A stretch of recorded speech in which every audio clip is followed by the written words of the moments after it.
내가 믿을 사람은 영숙이 하나다. 자식들, 돈 앞에선 짐승이지. 정 기사님, 무슨 말씀이세요? 의사 선생님께서 사망 진단서까지 써주셨는데요. 정 기사님, 맥박이 뛰고 있어요. 회장님, 눈 떠보세요. 장노식 회장님. 여기 잠든 자, 그는 진정으로 살아있었다. 감동과 재미를 담은 오디오 드라마입니다. 시작하기 전 구독과 좋아요 부탁드립니다.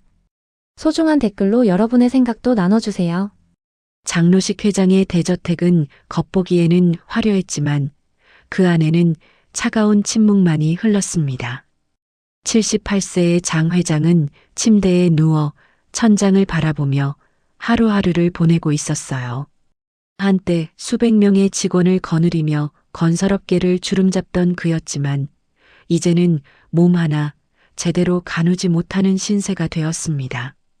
뇌졸중으로 쓰러진 지 벌써 6개월이 지났는데 회복은 더딘 상태였어요. 회장님, 약 드실 시간입니다. 간병인이 들어와 작은 컵에 든 물과 함께 여러 알의 약을 건넸습니다. 장 회장은 무표정하게 약을 받아 삼켰어요. 매번 이 약을 먹고 나면 머리가 몽롱해지고 의식이 흐려졌지만 몸이 아픈 것보다는 나았습니다. 그런데 요즘 들어 그 느낌이 더욱 심해지는 것 같았어요. 예전에는 약을 먹어도 정신이 또렷했는데 지금은 마치 안개 속을 헤매는 기분이었습니다. 뭔가 이상하다는 생각이 들었지만 몸이 아픈 상황에서 의심만 할 수도 없었어요. 문득 젊은 시절의 기억이 떠올랐습니다. 25살 때 맨손으로 건설업에 뛰어들었던 그때를 말이에요. 가진 것이라곤 패기와 끈기뿐이었지만 어떤 어려움도 이겨낼 수 있다고 믿었던 시절이었습니다. 아내와 함께 작은 새방에서 시작해서 밤낮 없이 일하며 오늘의 태정그룹을 일구어냈어요. 그때는 정말 행복했습니다. 아내는 늘 웃음을 잃지 않았고 어린 태성과 민정이 아버지를 우러러보며 달려오던 모습이 눈에 선했어요. 하지만 성공할수록 가족과의 시간은 줄어들었고 어느 순간부터 자식들의 눈빛이 달라지기 시작했습니다. 아버지, 오늘 컨디션은 어떠세요? 큰아들 장태성이 문을 열고 들어왔어요. 하지만 그의 목소리에는 진심 어린 걱정보다는 의무감만이 묻어났습니다. 장태성은 아버지의 대답도 기다리지 않고 시계를 흘끗 보며 말했어요. 제가 급한 일이 있어서 먼저 가보겠습니다. 그의 표정에는 초조함이 역력했습니다. 마치 아버지가 언제까지 살아있을지 재촉하는 듯한 눈빛이었어요. 장태성의 손에는 부동산 서류가 들려 있었고 그는 아버지보다 그 서류에 더 신경 쓰는 것 같았습니다. 장 회장은 가슴이 먹먹했습니다. 태성이 어렸을 때는 그렇지 않았는데 말이에요. 초등학교 운동회 때 아버지와 함께 2인 삼각 경주를 하며 아빠, 우리가 1등이야. 라고 소리치던 그 아이는 어디로 간 걸까요? 중학교 때까지만 해도 아버지 회사에 견학을 오고 싶다며 졸랐던 태성이었는데 언제부터인가 돈 이야기만 나오면 눈빛이 달라지기 시작했어요. 특히 대학을 졸업하고 회사에 들어온 뒤부터는 아버지를 사업 파트너 정도로만 여기는 것 같았습니다. 막내딸 민정도 마찬가지였습니다. 아버지, 안녕히 주무세요. 짧은 인사를 남기고는 서둘러 방을 나갔어요. 두 자식 모두 아버지와 눈을 제대로 마주치지 않았습니다. 마치 아버지가 언제 죽을지 모르는 시한폭탄처럼 여기는 것 같았어요. 장 회장은 그런 자식들의 모습을 보며 가슴이 답답했습니다. 내가 키운 자식들이 하는 생각에 눈물이 핑 돌았어요. 민정이도 어릴 때는 아버지의 무릎에 앉아 동화책을 읽어달라고 조르던 아이였어요. 아버지가 출장에서 돌아오면 현관문 앞에서 기다리고 있다가 아빠 하며 달려와 안기던 그 따뜻했던 시절이 그리웠습니다.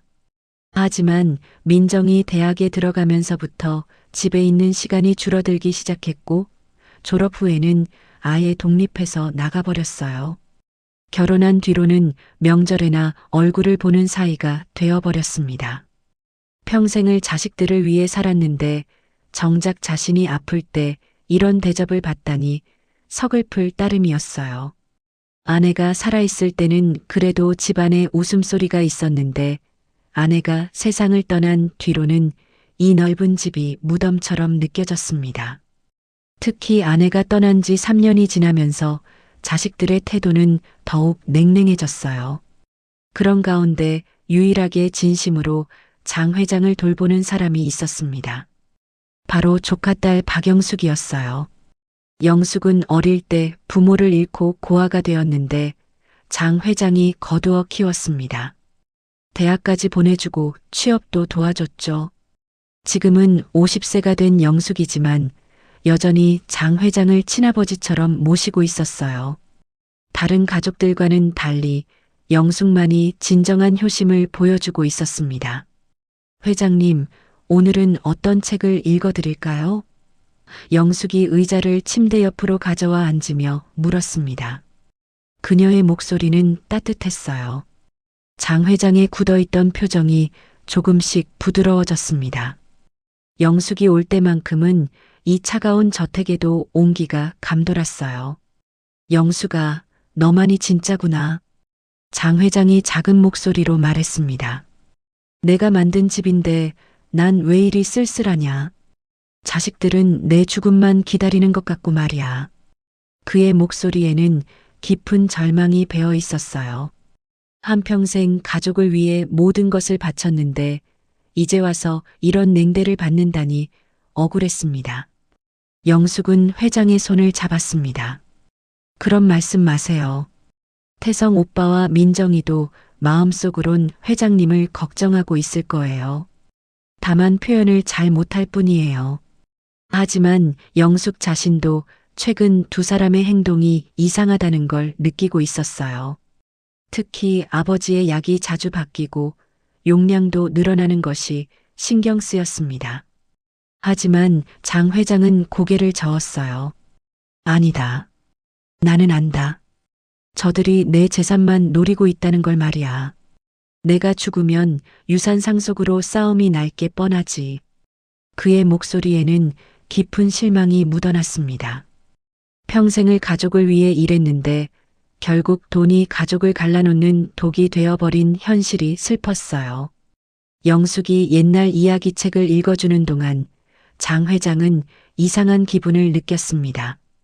요즘 들어 약을 먹고 나면 항상 의식이 희미해지는 것이었어요.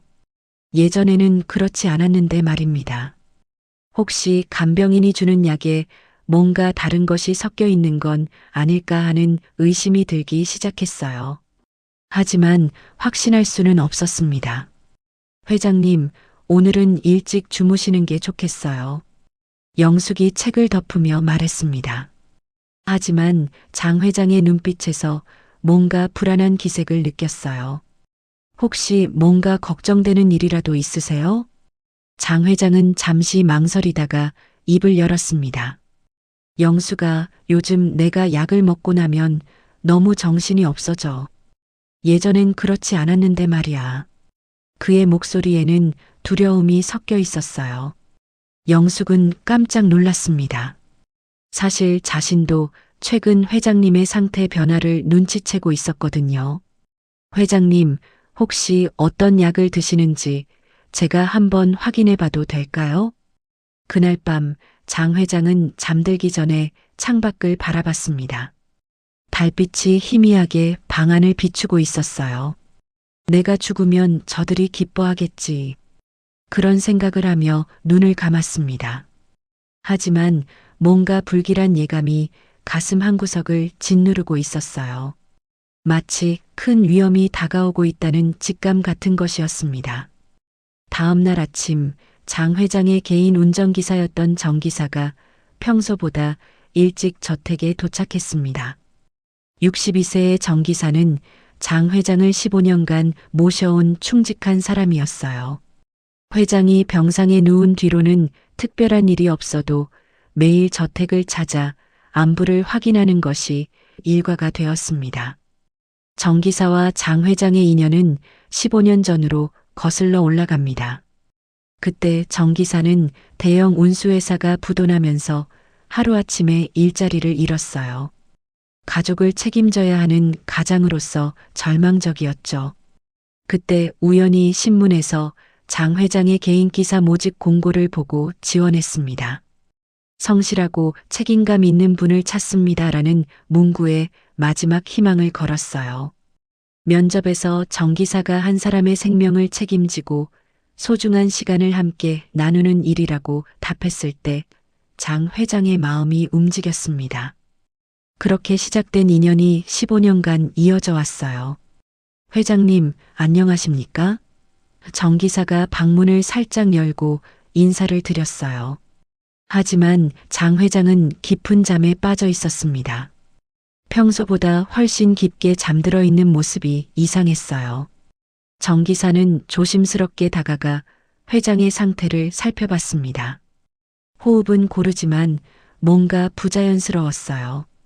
그때 간병인이 서둘러 들어왔습니다. 아, 정 기사님. 회장님께서 어젯밤에 많이 힘들어 하셔서 진통제를 좀 더 드렸거든요. 그래서 오늘은 푹 주무시고 계세요. 간병인의 설명은 자연스러웠지만 정 기사는 뭔가 석연치 않다는 느낌을 받았어요. 그런데 이상하네요. 회장님께서 평소에는 이렇게 깊게 주무시지 않으셨는데요. 정 기사가 의아해하며 말했습니다. 15년간 장 회장을 모시면서 그의 생활 패턴을 누구보다 잘 알고 있었거든요. 장 회장은 새벽 오시면 어김없이 일어나는 분이었는데 지금은 오전 10시가 넘었는데도 깨어날 기미가 보이지 않았어요. 간병인은 어색하게 웃으며 대답했습니다. 나이가 드시다 보니 잠이 많아지시는 것 같아요. 의사 선생님도 충분한 휴식이 필요하다고 하셨거든요. 하지만 정 기사의 의심스러운 눈빛을 피하려는 듯 시선을 돌렸어요.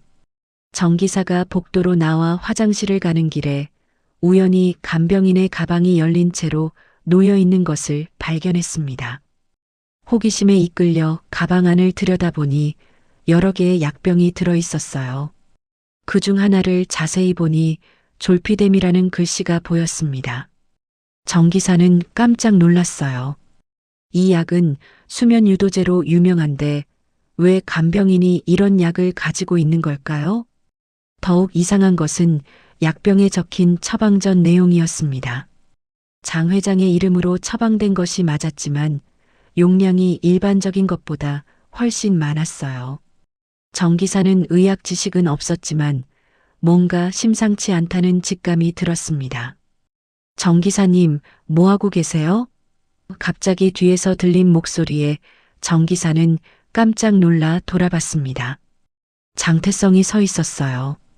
그의 표정은 평소보다 날카로웠습니다. 아, 태성 도련님. 그냥 화장실을 가다가. 정 기사가 당황하며 대답했어요.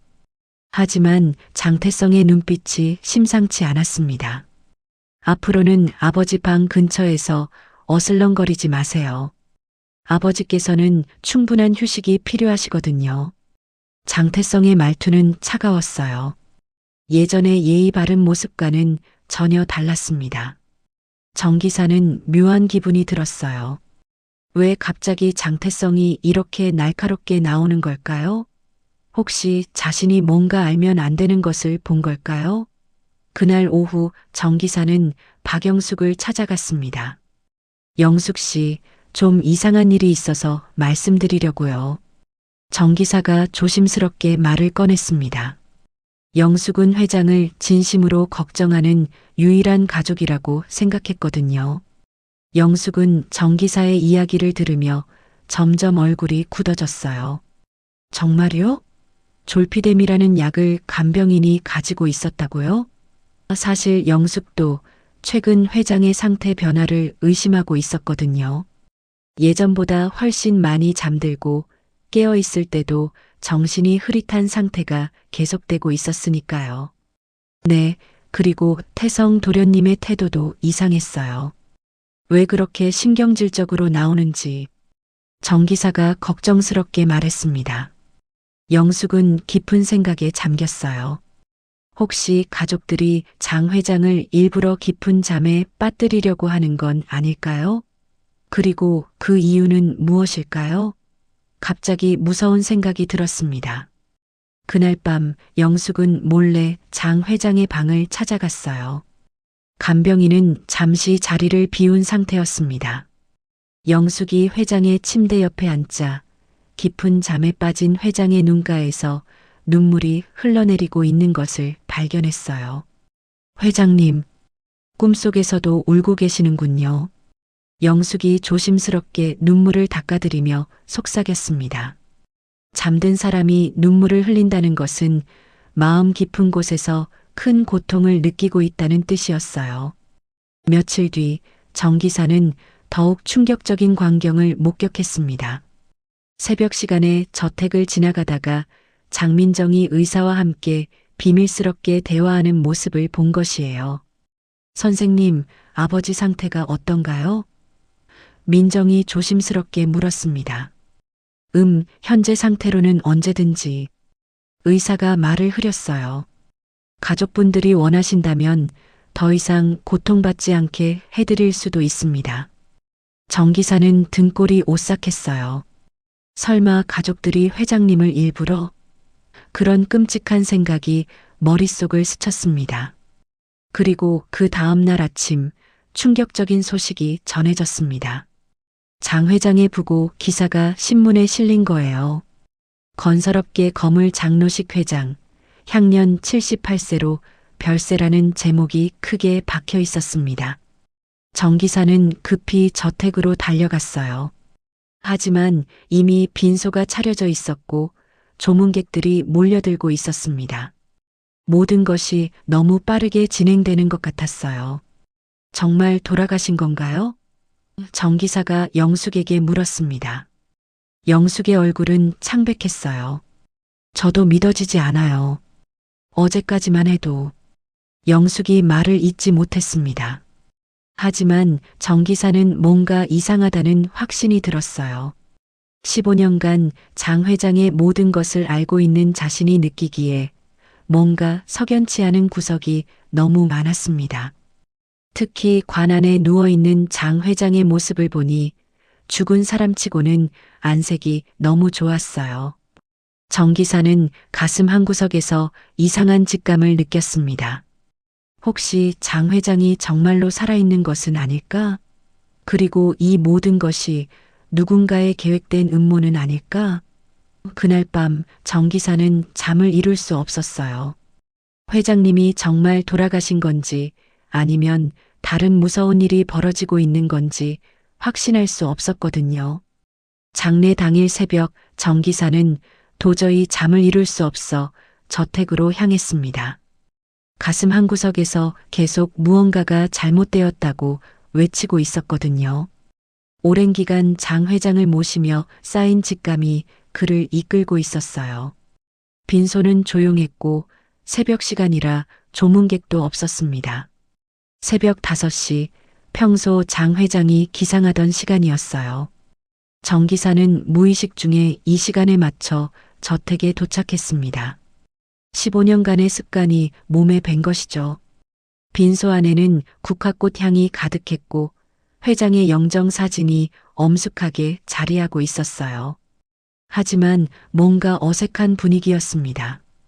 평소 장 회장을 그렇게 따르던 직원들이나 동업자들의 모습은 거의 보이지 않았어요.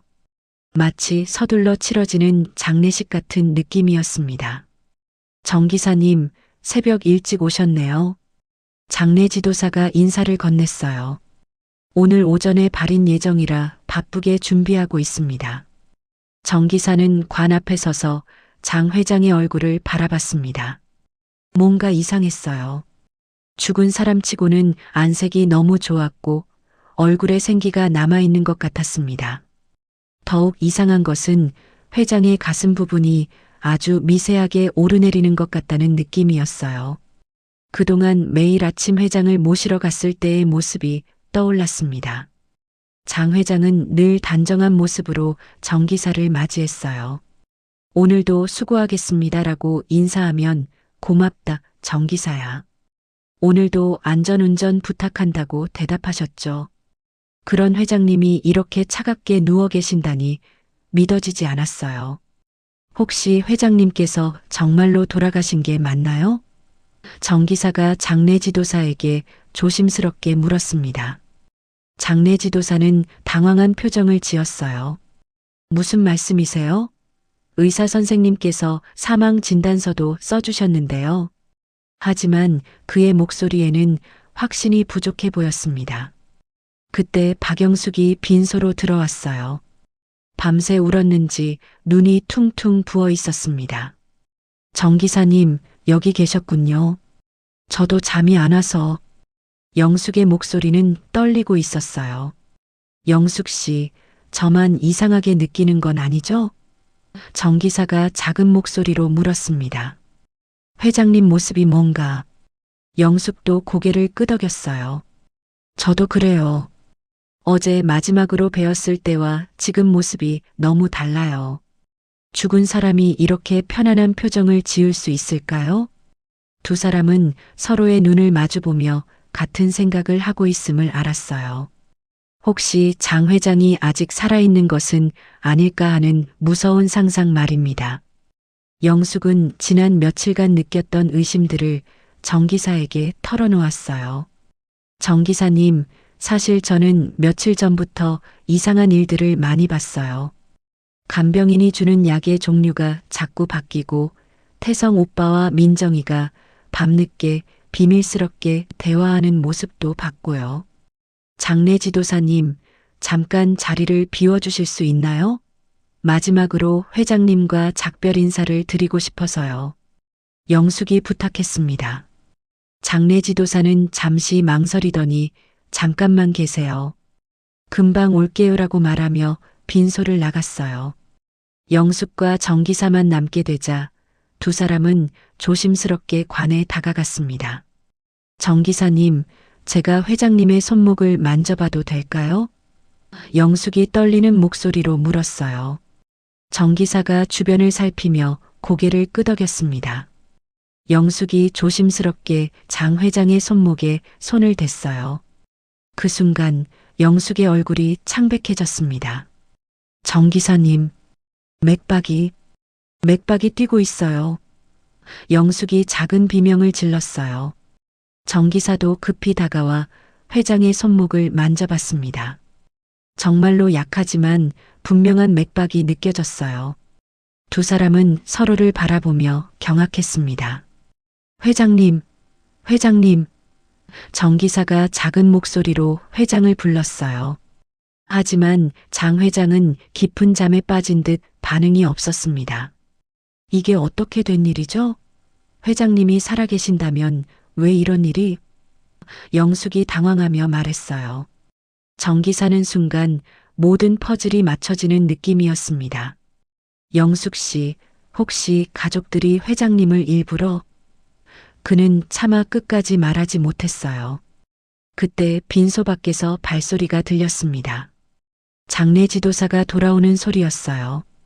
영숙과 정 기사는 급히 원래 자리로 돌아갔습니다. 이제 관을 봉인해야 합니다. 발인 시간이 다 되어서요. 장례 지도사가 말했어요.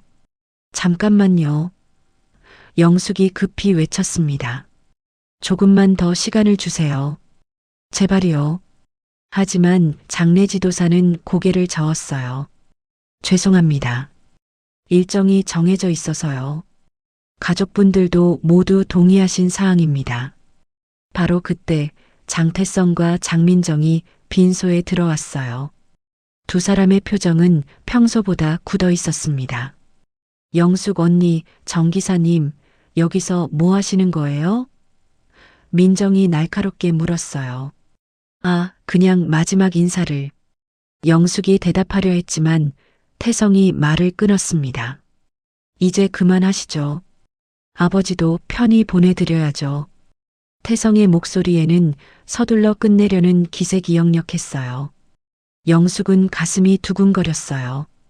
혹시 이 두 사람이 회장이 살아있다는 사실을 알고 있는 걸까요? 그렇다면 이 모든 것이 계획된 일일까요? 오빠, 빨리 진행합시다. 조문객들도 오고 있고요. 민정이 재촉했습니다. 정 기사는 더 이상 참을 수 없었어요. 잠깐만요. 뭔가 이상해요. 회장님이 정말 돌아가신 게 맞나요? 순간 빈소안이 조용해졌습니다. 태성과 민정의 얼굴이 딱딱하게 굳었어요. 정 기사님, 무슨 말씀이세요? 의사 선생님께서 사망 진단서까지 써주셨는데요. 태성이 차갑게 대답했어요. 하지만 회장님 안색이 너무 좋고, 그리고 정 기사가 말하려던 순간 영숙이 그의 팔을 잡으며 말렸어요. 뭔가 위험한 기운을 느꼈거든요. 영숙 언니도 뭔가 이상하다고 생각하시는 거예요? 민정이 영숙을 노려보며 물었어요. 영숙은 한참을 망설이다가 입을 열었습니다. 저는 회장님이 정말 돌아가셨다면 왜 이렇게 서둘러 장례를 치르려고 하는지 이해가 안 돼요. 언니, 그게 무슨 말이에요? 우리가 아버지를 빨리 보내드리려는 게 잘못됐다는 건가요? 민정이 목소리를 높였어요. 바로 그때 관 안에서 작은 신음소리가 들렸습니다. 모든 사람들이 깜짝 놀라 관을 바라봤어요. 분명히 장 회장의 목소리였습니다. 태성과 민정의 얼굴이 창백해졌어요. 영숙과 정 기사는 서로를 바라보며 확신했습니다. 장 회장이 살아있다는 것을 말이에요. 회장님. 정 기사가 큰 소리로 외쳤습니다. 눈 떠보세요. 장로식 회장님.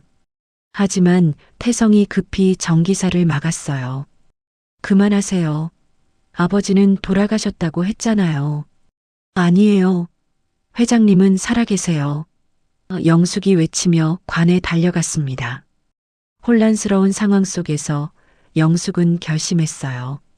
이 상황을 그냥 두고 볼 수는 없다고 말이에요. 회장님이 정말 살아계신다면 무슨 일이 있어도 구해내야 한다고 다짐했습니다. 관 속의 회장이 천천히 의식을 되찾기 시작했어요. 15년간 함께한 정 기사와 30년 넘게 딸처럼 모셔온 영숙의 목소리가 그를 깨우고 있었습니다. 진짜 가족의 사랑이 가짜 죽음을 이겨낸 순간이었어요. 빈소 안의 긴장감이 절정에 달했을 때 영숙이 과감한 행동에 나섰습니다. 장례 지도사가 잠시 당황한 틈을 타 관의 뚜껑을 열어젖힌 것이에요. 그 순간 모든 사람들이 숨을 죽였습니다. 관 안에 누워있던 장 회장의 가슴이 분명히 오르내리고 있었어요. 미세하지만 확실한 호흡이었습니다. 더욱 놀라운 것은 회장의 눈꺼풀이 살짝 떨리고 있다는 사실이었어요. 회장님이 정말 살아계세요. 정 기사가 감격하며 외쳤습니다. 하지만 태성과 민정의 반응은 달랐어요. 두 사람은 서로 눈빛을 주고받으며 당황과 분노가 뒤섞여 있었어요. 이럴 리가 없어요. 의사 선생님께서 분명히 사망 선고를 하셨는데 민정이 떨리는 목소리로 말했어요. 맞아요. 이건 뭔가 잘못된 거예요. 태성도 황급히 가세했습니다. 하지만 영숙은 이미 의사에게 연락을 취하고 있었어요. 그녀가 연락한 것은 평소 회장을 진료하던 주치의가 아니라 자신이 개인적으로 알고 있던 믿을 만한 의사였습니다. 선생님, 급한 일이 생겼어요. 회장님이 아직 살아계신 것 같아요. 지금 당장 오실 수 있나요? 영숙의 목소리는 절박했어요. 전화를 건 의사는 김 박사라는 분으로 영숙이 대학병원에서 간호사로 일할 때 알게 된 믿을 만한 분이었습니다. 그는 의학적 양심이 투철하기로 유명했고 어떤 외부 압력에도 굴복하지 않는 성격이었어요. 영숙 씨, 무슨 일이에요? 사망한 분이 살아있다는 게 말이 돼요? 라며 놀라면서도 즉시 병원을 나섰습니다. 정말 놀랍군요. 이건 기적 같은 일이에요. 의사가 장 회장의 상태를 확인한 후 말했습니다. 미세하지만 맥박도 뛰고 있고 호흡도 서서히 돌아오고 있어요. 다만 깊은 혼수 상태에 빠져 있어 언제 깨어날 수 있을지는 미지수입니다. 그럼 회장님이 정말 살아계신 건가요? 영숙이 안도하며 물었어요. 네, 분명히 살아계세요. 하지만 왜 이런 상태가 되었는지는 정확한 검사를 해봐야 알 수 있겠어요. 의사가 심각한 표정으로 대답했습니다. 태성과 민정은 이 상황을 받아들이기 어려워했어요. 특히 민정은 계속해서 다른 의사에게 재확인을 요구했습니다. 다른 선생님께도 한 번 더 봐달라고 해요. 혹시 잘못 진단하신 건 아닐까요? 민정이 불안해하며 말했어요. 하지만 영숙은 이미 결정을 내렸습니다. 회장님을 안전한 곳으로 옮겨야 해요. 여기서는 제대로 된 치료를 받을 수 없어요. 그런데 이상한 일이 벌어졌어요. 태성과 민정이 회장을 병원으로 옮기는 것을 강하게 반대한 것입니다. 아버지가 이렇게 약하신 상태에서 옮기면 위험하지 않을까요? 태성이 말했어요. 맞아요. 여기서 조용히 회복하시는 게 좋을 것 같아요. 민정도 동조했습니다. 그리고 지금 전국적으로 아버지의 사망 소식이 알려졌고 장례도 진행 중이에요. 아버지가 깨어난다는 확신도 없는데 아버지를 노출하는 건 우리 그룹에도 안 좋은 영향을 끼칠 거예요. 영숙은 이상했어요. 평소 같으면 아버지를 위해 최선의 치료를 받게 하려고 했을 텐데 왜 갑자기 이런 반응을 보이는 걸까요? 그럼 일단 지하실 안쪽 방으로 모시는 게 어떨까요? 정기사가 제안했어요. 거기는 조용하고 아무도 출입하지 않아서 회장님이 편히 쉬실 수 있을 거예요. 지하실은 저택에서 가장 조용한 공간이었어요. 원래는 창고로 사용하던 곳인데 안쪽에 작은 방이 하나 있었습니다. 그곳은 외부에서는 전혀 알 수 없는 은밀한 공간이었어요. 영숙은 그 제안에 동의했습니다. 일단은 회장을 안전한 곳에 모시고 천천히 상황을 파악해 보기로 한 것이에요. 몇 사람의 도움으로 장 회장은 저택 지하의 밀실로 옮겨졌습니다. 그곳은 평소에 사용하지 않던 공간으로 외부에서는 전혀 알 수 없는 곳이었어요. 영숙과 정기사 그리고 믿을 만한 의사만이 그 사실을 알고 있었습니다. 며칠이 지나자 놀라운 일이 일어났어요. 장 회장의 의식이 조금씩 돌아오기 시작한 것입니다. 여기가 어디지? 회장이 작은 목소리로 물었어요. 회장님, 깨어나셨군요. 영숙이 눈물을 흘리며 달려갔습니다. 영숙아, 나는 죽은 게 아니었구나. 회장이 혼란스러워하며 말했어요. 정기사가 조심스럽게 상황을 설명해 드렸습니다. 회장님, 가족들이 회장님의 장례식을 치르고 있어요. 하지만 저희가 회장님이 살아계신다는 걸 알아차리고 구해드린 거예요. 장 회장은 충격을 받았어요. 뭐라고? 내 자식들이 나를 죽은 것으로 했다고? 네, 그리고 이상한 약도 계속 드시게 했어요. 아마 그 때문에 의식을 잃으셨던 것 같아요. 영숙이 분노하며 말했습니다. 회장은 모든 것을 이해했어요. 자식들이 자신의 재산을 차지하기 위해 이런 끔찍한 일을 꾸민 것이었습니다. 가슴이 찢어지는 것 같았지만 동시에 분노가 치밀어 올랐어요. 그렇다면 내 장례식은 어떻게 된 거냐? 회장이 물었어요. 아직 진행 중이에요. 사람들은 모두 회장님이 돌아가신 줄 알고 있어요. 정기사가 대답했습니다. 며칠 뒤 장 회장의 묘비가 세워졌습니다. 하지만 그 묘비에는 특별한 문구가 새겨져 있었어요. 여기 잠든 자, 그는 진정으로 살아 있었다. 이 문구는 장 회장이 평소에 자주 하던 말이었어요. 죽음이란 육체의 끝이지 정신과 뜻은 영원히 살아있다는 의미였습니다. 하지만 지금 상황에서는 전혀 다른 의미로 받아들여졌어요. 영숙이 묘비 앞에 서서 조문객들에게 말했습니다. 이 문구는 회장님께서 평소에 즐겨 하시던 말씀이에요. 당신들이 아무리 덮으려 해도 진실은 살아있다는 뜻입니다.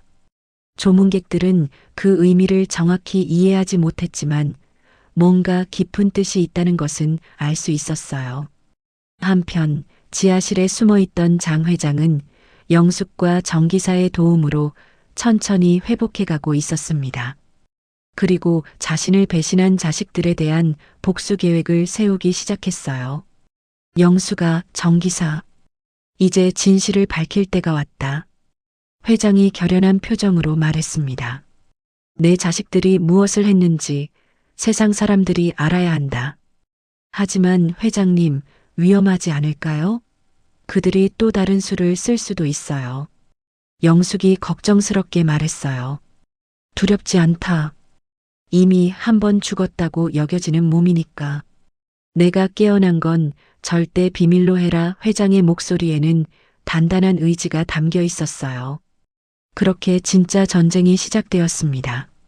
살아있는 죽은 자와 자신의 아버지를 죽이려 했던 자식들 사이의 치열한 싸움 말이에요. 장 회장이 지하실에서 누워 동안 위층에서는 예상했던 일이 벌어지고 있었습니다. 회장의 유언장을 둘러싼 다툼이 시작된 것이에요. 장례식이 끝난 지 사흘째 되는 날, 가족들은 변호사 사무실에 모였습니다. 유언장 공개를 위해 모두 모이셨군요. 변호사가 엄숙한 표정으로 말했습니다. 하지만 그의 얼굴에는 당황스러운 기색이 역력했어요. 변호사님, 무슨 일이신가요? 왜 그런 표정을 지으세요? 태성이 불안해하며 물었습니다. 변호사는 한참을 망설이다가 입을 열었어요. 죄송합니다만 유언장이 사라졌습니다. 순간 사무실 안이 조용해졌어요. 태성과 민정은 서로를 바라보며 당황했습니다. 사라졌다니요? 그게 무슨 말씀이세요? 민정이 날카롭게 물었어요. 어젯밤에 누군가가 사무실에 침입해서 금고를 열어본 흔적이 있어요. 그런데 이상하게도 다른 건 아무것도 건드리지 않고 장 회장님의 유언장만 가져갔더군요. 변호사가 당황하며 설명했습니다. 사실 변호사는 더 이상한 점을 발견했었어요. 금고를 연 흔적이 있었지만 전문적이지 못했습니다. 마치 내부 사정을 아는 사람이 서둘러 한 일 같았어요. 그리고 다른 중요한 문서들은 그대로 있는데 오직 장 회장의 유언장만 사라진 것도 의심스러웠습니다. CCTV도 교묘하게 조작되어 있어서 범인의 정체를 알 수 없었어요. 영숙은 이 소식을 듣고 깜짝 놀랐어요. 사실 그녀는 회장의 유언장 내용을 알고 있었거든요. 회장이 병상에 누워 있을 때 가끔 유언 이야기를 하곤 했는데 그때마다 전 재산은 영숙이에게 상속한다고 말씀하셨던 것을 기억했어요. 혹시 변호사님은 유언장 내용을 알고 계신가요?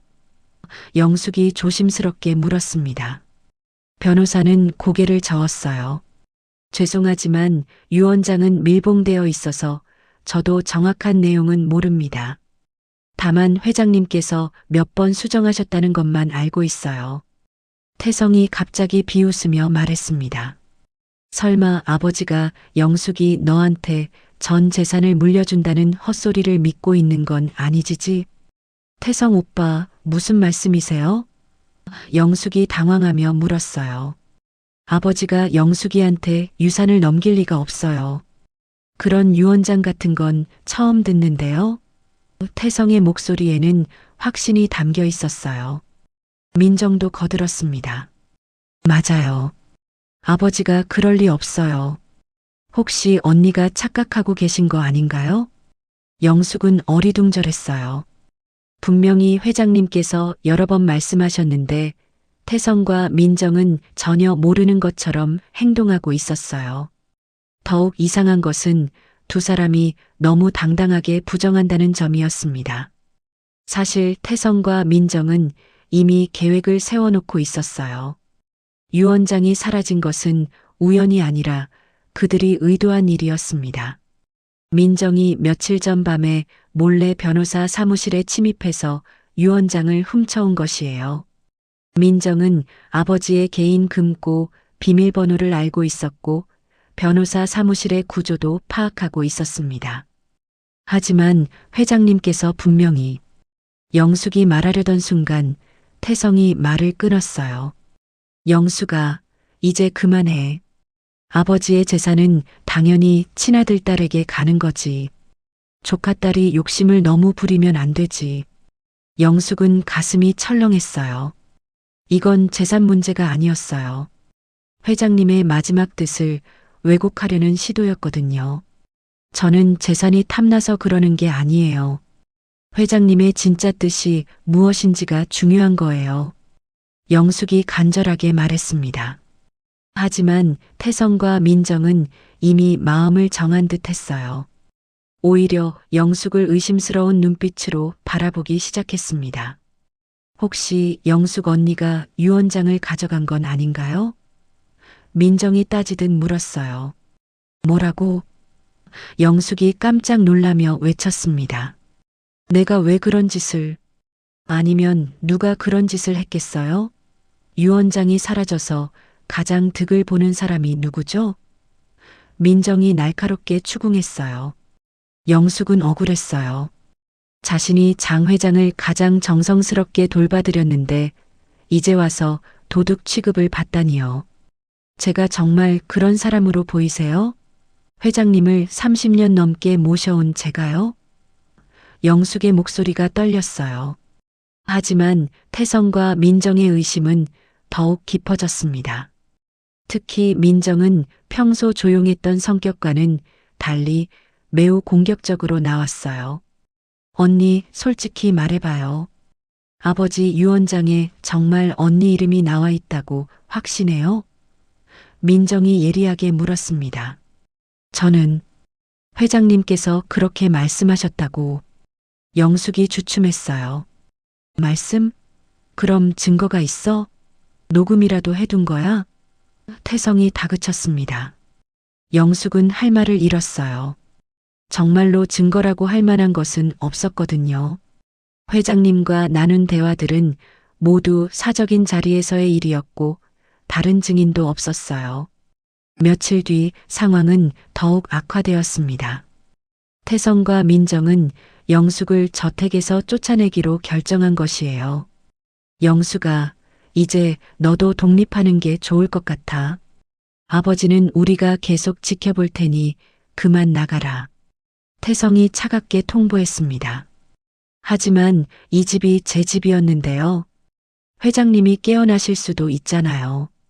제가 좀 더 돌봐드릴 수 있게 해주세요. 영숙이 절망적으로 말했어요. 아버지는 심각한 혼수 상태예요. 이미 장례도 끝났고 깨어나실 확률은 거의 없어요. 민정도 냉정했어요. 결국 영숙은 짐을 싸서 저택을 떠나야 했습니다. 30년 넘게 살았던 집에서 쫓겨나는 거였죠. 정기사마저 해고당했습니다. 정기사님도 이제 필요 없어요. 회장님도 안 계시는데 운전기사가 왜 필요하겠어요? 태성이 매몰차게 말했어요. 정기사는 붕괴했습니다. 도련님, 제가 15년간 성실히 일했는데 이렇게 내쫓으시는 겁니까? 성실히 일한 대가는 충분히 받았잖아요. 이제 새로운 일자리를 찾으세요. 민정도 단호했어요. 영숙과 정기사는 저택 밖에서 서로를 바라봤어요. 두 사람 모두 억울하고 분한 마음이었습니다. 영숙 씨, 이건 너무 심한 것 같아요. 회장님이 아신다면 절대 용납하지 않으실 거예요. 정기사가 분노하며 말했어요. 영숙은 눈물을 흘렸습니다. 정기사님, 우리가 뭘 잘못했길래 이런 대우를 받아야 하는 걸까요? 그날 밤 지하실에서 CCTV로 이 모든 상황을 지켜보던 장 회장은 분노로 온몸이 떨렸습니다. 자신이 가장 사랑하고 믿었던 영숙과 정기사를 이렇게 내쫓다니 참을 수 없었어요. 이놈들이 정말로 짐승이구나. 회장이 이를 갈며 중얼거렸습니다. 이제 진짜 전쟁을 시작해야겠다. 회장은 결심했습니다. 자신의 진짜 모습을 드러내고 이 모든 진실을 세상에 알릴 때가 왔다고 말이에요. 영숙이 저택에서 쫓겨난 지 며칠 뒤 그녀는 자신의 작은 원룸에서 짐을 정리하고 있었습니다. 오랜 세월 함께 지낸 물건들을 하나씩 꺼내는데 그 중에서 특별한 것을 발견했어요. 바로 작은 녹음기였습니다. 아, 이게 여기 있었구나. 영숙이 녹음기를 손에 들며 중얼거렸어요. 이 녹음기는 회장이 병상에 누워 있을 때 그의 말씀을 기록해 두려고 사용했던 것이었습니다. 혹시 몰라서 가끔씩 대화를 녹음해 두곤 했거든요. 영숙은 호기심에 녹음기를 재생해 봤어요. 그러자 몇 달 전 회장과 나눈 대화가 들려왔습니다. 영숙아, 내가 죽으면 너에게 모든 것을 맡기고 싶다. 회장의 목소리가 또렷하게 들렸어요. 회장님, 그런 말씀하지 마세요. 오래오래 사셔야죠. 아니다. 나는 내 자식들을 안다. 저들은 돈 앞에서는 짐승이 된다. 내가 믿을 사람은 너뿐이야. 영숙은 가슴이 뛰었어요. 이것은 분명한 증거였습니다. 하지만 이것만으로는 부족했어요. 더 확실한 증거가 필요했습니다. 그때 문득 또 다른 기억이 떠올랐어요. 회장이 의식이 또렷했던 마지막 날, 영숙은 몰래 휴대폰으로 영상을 촬영해 두었던 것입니다. 혹시 모를 상황에 대비해서 말이에요. 그때는 단순히 회장님의 모습을 기록해 두고 싶은 마음에서 했던 일이었는데 지금 생각해 보니 중요한 증거가 될 수 있었어요. 영상 속에서 회장이 정신이 또렷한 상태로 자신의 뜻을 분명히 밝히고 있었거든요. 영숙은 급히 휴대폰을 찾아 그 영상을 확인해 봤습니다. 화질은 좋지 않았지만 회장의 모습과 목소리는 선명했어요. 영상 속에서 장 회장이 말하고 있었습니다. 영숙아, 잘 들어라.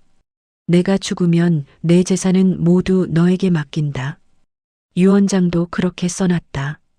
태성이와 민정이에게는 최소한만 남겨두고 나머지는 모두 내가 가져서 좋은 일에 쓰거라. 하지만 회장님, 자식분들이 가만히 있지 않을 텐데요. 그래서 이 영상을 찍는 거다. 내가 정신이 또렷할 때 남기는 마지막 증언이야. 내 자식들은 이미 내 돈만 노리고 있다. 두 놈 다 내가 빨리 죽기를 바라고 있어. 영숙은 소름이 끼쳤어요. 회장님이 이미 모든 것을 알고 계셨던 것입니다. 영상은 계속되었어요. 영숙아, 내가 믿을 사람은 너뿐이다. 자식들, 돈 앞에선 짐승이지. 내가 30년 넘게 너를 키워온 게 헛된 일이 아니었다.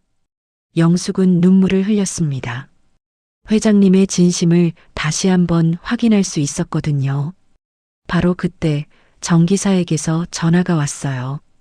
영숙 씨, 큰일 났어요. 저택에서 이상한 일이 벌어지고 있어요. 무슨 일이세요? 태성 도련님과 민정 아가씨가 변호사들과 함께 회장님 재산을 처분하려고 해요. 부동산도 팔고 회사 지분도 넘기려고 하더라고요. 영숙은 깜짝 놀랐어요. 벌써요? 장례를 치른 지 겨우 일주일밖에 안 됐는데? 네, 그리고 더 이상한 건 회장님이 살아계신다는 소문이 돌고 있다는 거예요. 동네 사람들이 수군거리고 있어요. 영숙은 고민에 빠졌습니다. 이 영상을 공개해야 할까요? 하지만 그렇게 되면 회장님이 정말로 살아계신다는 사실도 드러날 위험이 있었어요. 며칠을 고민한 끝에 영숙은 결단을 내렸습니다. 정기사와 함께 인터넷에 영상을 올리기로 한 것이에요. 정기사님, 이 영상을 사람들이 볼 수 있게 해주세요. 회장님의 진짜 뜻을 알려야 해요. 영숙이 부탁했습니다. 정 기사는 젊은 조카의 도움을 받아 영상을 인터넷에 업로드했어요. 제목은 장로식 회장의 마지막 유언 마이너스 진실을 말한다였습니다. 영상이 올라간 지 몇 시간 만에 조회수가 급격히 올라갔어요. 사람들은 충격을 받았습니다. 돌아가신 회장이 생전에 남긴 마지막 증언이었거든요. 영상 속에서 장 회장이 말하고 있었습니다. 내가 믿을 사람은 영숙이 하나다. 자식들, 돈 앞에선 짐승이지. 내가 죽기도 전에 내 재산 계산을 하고 있더라. 네티즌들의 댓글이 쏟아졌어요. 정말 충격적이네요. 자식들이 이럴 수가 있나요? 회장님이 살아생전에 이런 말씀을 하셨다니. 조카딸이 진짜 효녀였구나. 하지만 태성과 민정의 반응은 달랐어요. 그들은 즉시 반박 성명을 발표했습니다. 이 영상은 조작된 것입니다. 아버지가 이런 말씀을 하실 리가 없어요. 태성이 언론에 말했어요. 영숙이가 아버지의 병든 정신을 이용해서 만든 가짜 영상이에요. 아버지는 말년에 치매 증세가 있으셔서 정상적인 판단이 어려우셨거든요. 민정도 가세했습니다. 더 나아가 그들은 충격적인 주장을 했어요. 사실 영상 속 인물은 아버지가 아닙니다. 아버지의 쌍둥이 형님이에요. 영숙이가 돈을 주고 매수해서 가짜 영상을 만든 거예요. 태성이 기자들 앞에서 당당하게 말했습니다. 아버지께는 쌍둥이 형님이 계셨는데 오래전에 연락이 끊겼거든요. 영숙이가 그분을 찾아서 아버지 행세를 하게 한 거죠. 민정도 그럴듯하게 설명했어요. 사람들은 혼란에 빠졌어요. 누구 말이 진짜일까요? 영상이 진짜일까, 가짜일까요? 영숙은 절망했습니다. 정 기사님, 어떻게 이런 말도 안 되는 거짓말을 당당하게 할 수 있을까요? 영숙 씨, 저들은 이미 양심을 버린 사람들이에요. 자신들의 아버지를 죽음으로 몰고 간 사람들이니까요. 정 기사가 분노하며 말했습니다. 그날 밤 지하실에서 이 모든 상황을 지켜보던 장 회장은 분노의 눈물을 흘렸습니다. 자신의 자식들이 이렇게까지 뻔뻔할 수 있다니 믿어지지 않았어요. 쌍둥이 형이라고? 내게 쌍둥이 형이 어디 있단 말이냐? 회장이 주먹을 불끈 쥐며 외쳤습니다. 이제 마지막 카드를 써야겠다. 회장은 더 이상 참을 수 없었어요. 이제 직접 나서서 모든 진실을 밝힐 때가 왔다고 생각했습니다. 영수가 정 기사야. 이제 마지막 카드를 써야겠다. 회장이 결연한 표정으로 말했습니다. 내가 직접 나타나서 이 모든 거짓말을 끝장내겠다. 진실과 거짓이 뒤엉킨 상황에서 드디어 장 회장이 세상 앞에 모습을 드러낼 결심을 한 것입니다. 영상 논란이 절정에 달한 지 이틀 뒤 태성과 민정은 아버지를 위한 추모 행사를 기획했습니다. 여론을 자신들에게 유리하게 돌리려는 계산이었어요. 대형 호텔 연회장을 빌려서 성대한 추모식을 열기로 한 것입니다. 아버지를 기리는 뜻깊은 자리입니다. 많은 분들이 참석해 주시길 바랍니다. 태성이 언론에 발표했어요. 아버지의 명예를 실추시키려는 악의적인 루머들을 일축하고 생전 진짜 아버지의 모습을 보여드리겠습니다. 민정도 자신만만하게 말했습니다. 추모식 당일 연회장에는 수백 명의 사람들이 모였어요. 정치인, 기업인, 언론인들이 대거 참석했습니다. 태성과 민정은 정장을 차려입고 의젓한 모습으로 사람들을 맞이했어요. 오늘 이 자리에서 모든 오해를 풀어드리겠습니다. 태성이 마이크를 잡고 말했습니다. 하지만 그때 예상치 못한 일이 벌어졌어요. 행사 진행을 맡기로 했던 사회자가 갑자기 나타나지 않은 것입니다. 태성과 민정은 당황했어요. 사회자가 왜 안 오는 거죠? 민정이 스태프에게 다급히 물었어요. 갑자기 몸이 아프다고 연락이 왔습니다. 대신할 사람을 급히 찾고 있어요. 스태프가 허둥지둥 대답했습니다. 바로 그때 정 기사가 나타났어요. 그는 깔끔한 정장을 입고 있었고 손에는 마이크를 들고 있었습니다. 제가 대신 진행하겠습니다. 정 기사가 당당하게 말했어요. 정 기사님? 당신이 왜 여기에? 태성이 놀라며 물었습니다. 회장님을 오랜 기간 모셨던 사람으로서 마지막 인사를 드리러 왔습니다. 정 기사가 침착하게 대답했어요. 태성과 민정은 불안했지만 이미 행사가 시작된 상황에서 정 기사를 막을 수도 없었어요. 수백 명의 하객들이 지켜보고 있었거든요. 정 기사는 무대 위로 올라가 마이크를 잡았습니다. 그의 눈빛에는 결연한 의지가 담겨 있었어요. 여러분, 안녕하십니다. 오늘 이 자리는 장로식 회장님을 추모하는 뜻깊은 시간입니다.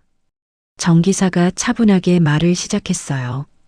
사람들은 조용히 귀를 기울였습니다. 태성과 민정도 안심하며 미소를 지었어요. 하지만 정 기사의 다음 말은 충격적이었습니다. 그런데 여러분, 놀라운 사실을 하나 말씀드려야겠습니다. 정 기사의 목소리가 높아졌어요. 장로식 회장님은 돌아가시지 않았습니다. 순간 연회장이 술렁였어요. 사람들은 서로를 바라보며 무슨 말인지 이해하려 했습니다. 무슨 헛소리를. 태성이 벌떡 일어나려 했지만 정 기사가 더 큰 목소리로 외쳤어요. 여러분, 회장님은 여기 살아계십니다. 지금 이 순간에도 숨쉬고 계시는 장로식 회장님이 계십니다. 연회장은 완전히 혼란에 빠졌어요.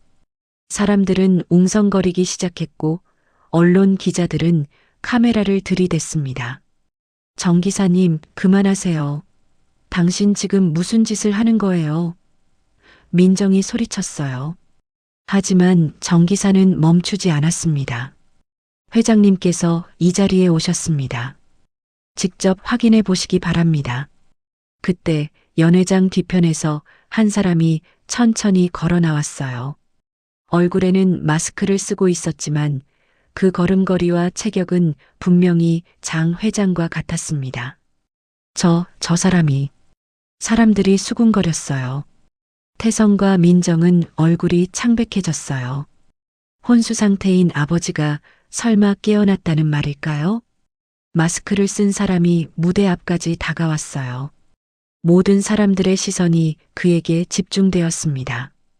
여러분, 그 사람이 입을 열었어요. 목소리는 분명히 장 회장의 목소리였습니다. 저는 장로식입니다. 연회장이 정적에 휩싸였어요. 사람들은 숨을 죽이고 지켜봤습니다. 제 자식들이 저를 죽은 것으로 만들어서 장례식까지 치렀지만 회장이 천천히 마스크를 벗기 시작했어요. 저는 여전히 살아있습니다. 마스크가 완전히 벗겨지자 사람들은 경악했어요. 정말로 장로식 회장이었습니다. 조금 야윈 모습이었지만 분명히 살아있는 장 회장이었어요. 아버지, 태성이 놀라서 외쳤어요. 아버지, 정말로. 민정도 말을 잇지 못했습니다. 장 회장은 차분하게 말했습니다. 내 자식들이 나를 어떻게 대했는지 여러분이 직접 들어보시기 바랍니다. 회장은 주머니에서 작은 녹음기를 꺼냈어요. 그것은 영숙이 몰래 녹음해둔 태성과 민정의 대화였습니다. 녹음기에서 민정의 목소리가 흘러나왔어요. 오빠, 아버지가 언제까지 이렇게 버틸까요? 차라리 편하게 보내드리는 게 낫지 않을까요? 이어서 태성의 목소리도 들렸습니다. 맞아. 아버지도 고생하고 계시고, 우리도 힘들고, 의사한테 얘기해 볼까? 사람들은 충격을 받았어요. 자식들이 아버지의 죽음을 재촉하는 대화였거든요. 이런 자식들을 뒀다는 게 제일 큰 불행입니다. 회장이 슬픈 표정으로 말했습니다. 태성과 민정은 완전히 당황했어요. 부정하려 했지만 녹음된 목소리는 너무나 선명했습니다. 아버지, 그건 오해예요. 태성이 변명하려 했어요. 오해? 회장이 냉소적으로 웃었습니다. 너희들이 나에게 수면제를 먹여서 의식을 잃게 만든 것도 오해냐? 회장은 계속해서 진실을 폭로했어요.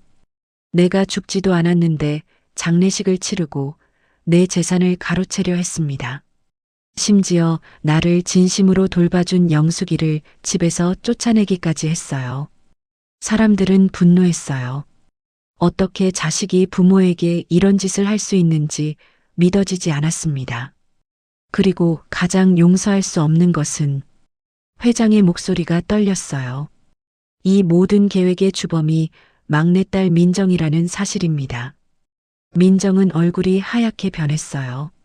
아버지, 그건 아니에요. 저는 내가 간병인에게 돈을 주고 내게 수면제를 먹이게 했다는 걸 다 안다. 회장이 분노하며 외쳤습니다. 그 순간 연회장 밖에서 경찰들이 들어왔어요. 미리 준비된 일이었습니다. 장태성, 장민정 씨, 존속살해 미수 혐의로 체포합니다. 경찰관이 수갑을 꺼내며 말했어요. 모든 것이 끝났습니다. 살아있는 죽은 자의 복수가 완성된 순간이었어요. 연회장은 아수라장이 되었고 언론들은 이 충격적인 장면을 생중계했습니다. 장로식 회장의 부활과 자식들의 배신이 전국에 알려지는 순간이었어요. 추모식장에서의 충격적인 폭로 이후 세상은 완전히 뒤바뀌었습니다. 장로식 회장의 부활은 연일 뉴스의 헤드라인을 장식했고 태성과 민정의 체포 소식은 전국을 떠들썩하게 만들었어요. 사람들은 이런 드라마 같은 일이 현실에서 벌어질 수 있다는 사실에 경악했습니다. 수사 과정에서 더욱 충격적인 진실들이 드러났어요. 민정이 간병인에게 거액을 주고 아버지에게 수면 유도제를 과다 투여하게 했다는 사실, 그리고 가짜 사망 진단서를 작성하게 했던 계획까지 모두 밝혀진 것입니다. 태성은 처음에는 모르고 있었지만 나중에 계획을 알고도 묵인했다는 혐의를 받게 되었어요. 정말 믿어지지 않습니다. 어떻게 자식이 부모에게 이런 짓을? 검사가 수사 결과를 발표하며 말했습니다. 장 회장은 법정에서 마지막 진술을 했어요. 저는 평생을 자식들을 위해 살았습니다. 하지만 결국 제가 키운 자식들이 저를 죽음으로 내몰려 했습니다. 이보다 큰 배신이 어디 있겠습니까?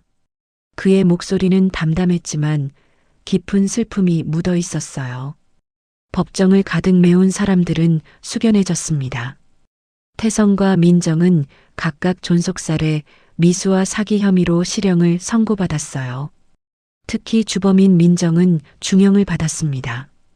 두 사람 모두 마지막까지 잘못을 인정하지 않았지만 증거는 명백했어요. 아버지, 저희가 정말 잘못했어요. 용서해 주세요. 태성이 법정에서 마지막으로 아버지를 바라보며 말했어요. 장 회장은 고개를 돌렸습니다. 이제 와서 후회해도 소용없다. 너희들은 이미 선택했고 그 대가를 치러야 한다. 판결이 끝난 후 장 회장은 깊은 허탈감에 빠졌어요. 복수는 했지만 그것이 기쁨을 가져다 주지는 않았습니다. 오히려 더 큰 공허함만이 남았어요. 며칠 뒤 장 회장은 중요한 결정을 내렸습니다. 대저택을 떠나기로 한 것이에요. 이제 이 집에는 너무 많은 아픈 기억들이 쌓여 있었거든요. 영수가 나와 함께 떠나자. 회장이 영숙에게 제안했어요. 회장님, 어디로 가시려고요? 영숙이 조심스럽게 물었습니다. 바다가 보이는 조용한 곳이면 어디든 좋다. 이제는 조용히 살고 싶다. 회장의 목소리에는 피로감이 묻어 있었어요. 영숙은 감격했습니다. 그동안 모든 고난을 함께 겪으며 이제는 정말로 가족이 된 기분이었어요. 정기사도 함께 하기로 했습니다. 회장님, 제가 회장님을 두고 어떻게 혼자 갈 수 있겠습니까? 끝까지 모시겠습니다. 세 사람은 남해안의 작은 바닷가 마을로 향했어요. 그곳에는 소박한 집 한 채가 있었는데 장 회장이 젊은 시절 아내와 함께 신혼여행을 갔던 추억의 장소였습니다. 이사를 준비하면서 장 회장은 놀라운 발표를 했어요. 자신의 모든 재산을 사회복지재단에 기부하기로 결정한 것입니다. 돈이 가족을 갈라놓는 독이 된다는 걸 뼈저리게 느꼈습니다. 이제는 이 돈이 진짜 필요한 곳에 쓰이기를 바랍니다. 회장이 기자들 앞에서 발표했어요. 수백억 원에 달하는 재산 기부 소식은 또 한 번 사회를 놀라게 했습니다. 사람들은 장 회장의 결정에 감동했어요. 영숙이와 정기사에게는 평생 걱정 없이 살 수 있을 만큼만 남겨두고 나머지는 모두 기부합니다. 고아들과 홀로 사는 어르신들을 위해 쓰이기를 바랍니다. 회장이 덧붙였어요. 영숙은 눈물을 흘렸습니다. 회장님, 저희는 그런 걸 바라지 않았어요. 그냥 회장님과 함께 있는 것만으로도 충분해요.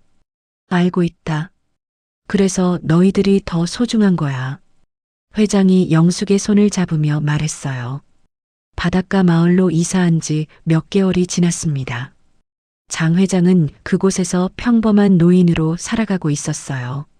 아침에는 바닷가를 산책하고 오후에는 영숙과 함께 책을 읽으며 시간을 보냈습니다.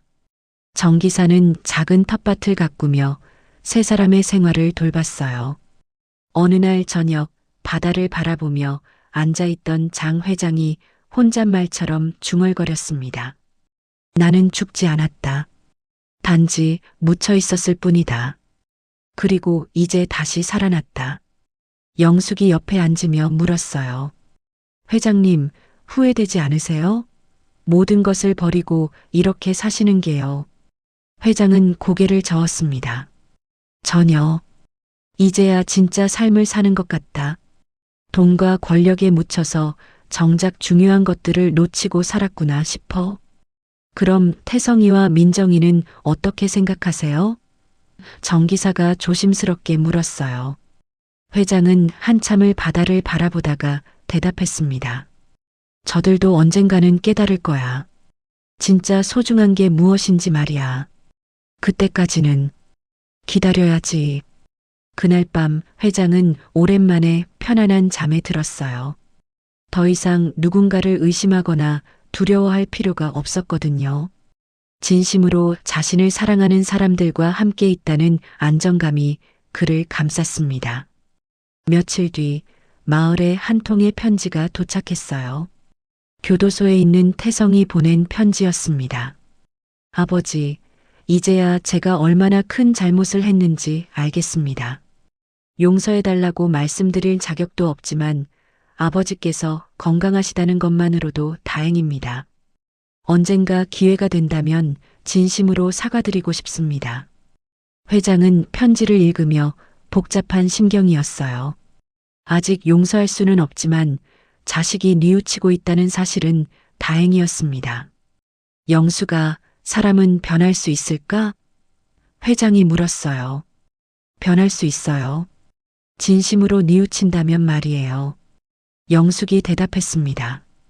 회장은 편지를 소중히 간직했어요. 언젠가는 진정한 화해의 날이 올 수도 있겠다는 희망을 품으면서 말이에요. 바닷가 작은 집에서 세 사람의 새로운 삶이 시작되었습니다. 장로식이라는 이름은 다시 살아났고 이번에는 진짜 삶을, 진짜 사랑을 찾아서 말이에요. 나는 죽지 않았다. 다만 믿음을 잃었던 세상 속에서 다시 살아난 것이다. 회장의 마지막 독백이 바다 위로 흘러갔습니다.